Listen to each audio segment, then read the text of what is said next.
Howdy folks, Doc here with Last Best Tool, and Olsa Tools makes magnetic socket inserts.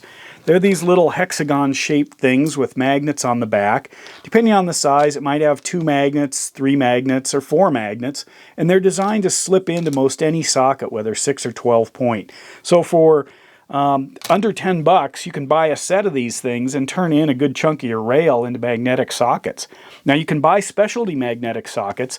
You can buy nut holding sockets like these Kokens here, but generally you have to buy them individually. There's no fix for your old sockets, and you have to buy the specific nut driving sockets for the application you want, and generally those aren't the best daily driver sockets. So anyway, you can buy these. There are about 5 different sets of them.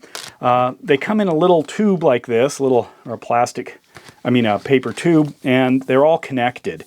And this is the smallest size. You can go from 4 millimeter to 14 millimeter. Next size up is 10 millimeter to 19 millimeter.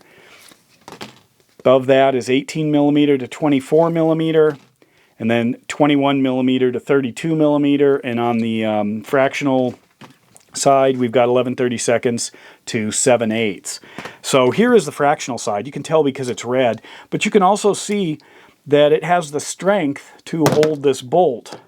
That's the whole bolt, but I can also take the bolt out, and you can see that there's plenty of strength there. In fact, here's an example on the larger one, where I've got these great big nuts all just sitting here on this rail of these socket magnetic inserts.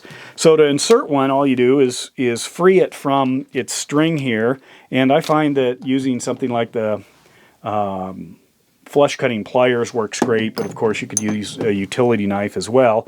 And then just line it up. It is written on here, very small print. You can see, like this says, that actually says 11. So I'd put that in and then slide it down. If it's a deeper socket, I may not be able to push it all the way in with my finger, but anyway, so there it is. And you can see then holds it just fine. So I could easily get it down into, some constricted area. Will it hold the whole thing? Sometimes if you're really careful, you can get these things to hold quite a bit of weight. This is only a 2. You can see there are just 2 magnets. Once you go to 3 or 4, it holds things pretty well. I thought of a couple possible limitations. One is obviously, like if you look at this, doesn't hold this at all. Why? It's stainless steel. That's where you may still, if you do things like that, you may actually still need a physical or, kind of a captive device rather than just a magnetic field.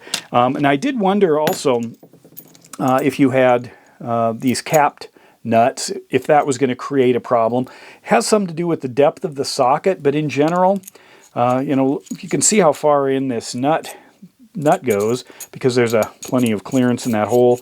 But even if I go out all the way, it does still hold it.